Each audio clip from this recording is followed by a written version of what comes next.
Happy Valentine's Day. I'm Gal Pastor, Gal Historian, or just Antonia. We're building upon the previous 3 videos here, constructing an engaging theology of romantic love. We are applying our baptized imagination to our experience of marriage, which means we are doing the work of romantic theology with the guidance of Charles Williams. And I anticipate that some of you will exclaim, this is not practical at all. You're not giving me any how-tos. But the way I am wired, I first need a theology that moves my intellect and heart, only then practice. Out of that, practice. I need the why to start working on the how. Today, I'll share some words about renewal in marriage that I find hopeful, relatable, and just overall solid theological reflections on longevity and the changing nature, changing quality of romantic love. For Williams, a Catholic himself, the main sacramental purpose of marriage is change. For all the sacraments, he says, and those are marriage, baptism, ordination, Eucharist, confession, anointing of the sick in Roman Catholicism. For all the sacraments mean renewal in one way or another. And love, perhaps most visibly, creates that renewal in the phenomenal world. He'll even say that love is a kind of a conversion, a new birth, that the lover is born again as of love. This romantic love in marriage for Williams is personified in Jesus. Have you experienced this new birth of love? It is important to note that as idealistic as his view of marriage sometimes comes across, Williams does construct his romantic theology based on his very own realistic experiences. He writes, there is in love, as in religion, a hypocrisy or at any rate a foolish optimism which is exceedingly like the truth but is not the truth. The romantic mind must, if it is to be justified, work within the bounds of realism. For of all the proverbs, that which declares that love is blind is surely the most foolish. Love can only see the next world by virtue of that eyesight which sees and is not afraid to see the flaws in this world.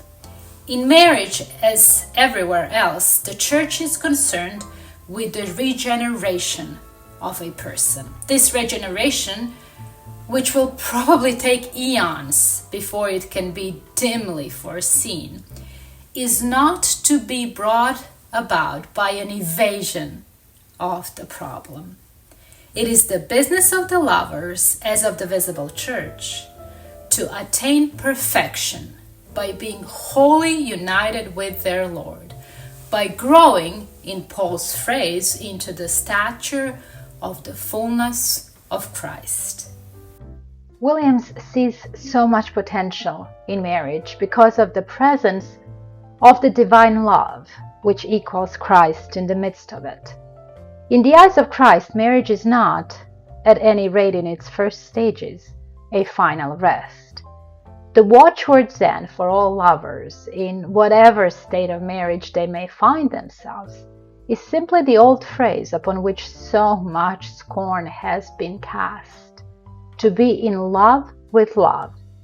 But this is not to be taken sentimentally or over solemnly. It means, in effect, that they should carry themselves always as if in presence of this stranger, desiring to learn more of him, accepting anything that happens as a necessary result of life in a perverted world, of which perversion they themselves are a part. In the devotion of many a wife and many a husband, when the evils of the world are upon them, Christ redeems them and draws them near to himself, because marriage is a means of the work of redemption. In love with love is redefined here to mean that both partners in marriage recognize the presence of love, Emmanuel, God with them and accept His vibrant guidance through many a change. Nothing is easier, he writes, than to overrate this experience of love. It is for most of us weak and paltry enough, but it is the most illuminating we have probably ever had, and it is renewed. That is to say, it does not end with the first meeting of the lovers. It prolongs itself through months and years. It is of a nature to change definitely the material side of a man's life. He actually does leave his father and mother. He involves himself in setting up a new household. It is at any rate something that happens to him and produces definite results. He is therefore in the presence of something, namely love, which can be definitely appreciated.